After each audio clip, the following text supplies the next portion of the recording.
מועדון אמא השיק אתר חדש. הדגש המרכזי בבנייתו היה לתת לכל אמא תוכן מפולח על פי צרכיה. כל קטגוריה היא מעין אתר ייעודי לטווח הזמן הרלוונטי. כך לדוגמה, אמא הריונית תמצא תוכן רלוונטי על עגלות תינוק, ועוד אמא טריה תקרא על הטרנדים האחרונים שקשורים לחיתולים.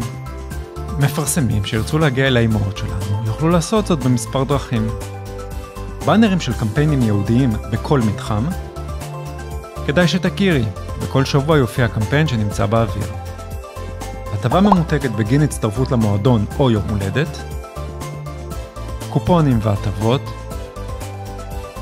מתחם המותגים שנמצא בדף הבית ומקדם מותגים מובילים. קניון וירטואלי המקדם חנויות אונליין בתחום ההורות והאימהות.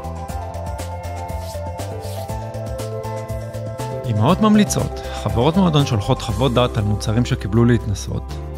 כתבות, מגוון רחב של כתבות מקצועיות עם אפשרות למתן חסות על עולמות התוכן השונים. שיתוף פעולה עם הבלוגריות של המועדון. שתי פלטפורמות נוספות בהן ניתן לייצר שת"פ מסחרי, הן הניוזלטר של המועדון, ועמוד הפייסבוק שבו עשרות אלפי אמהות.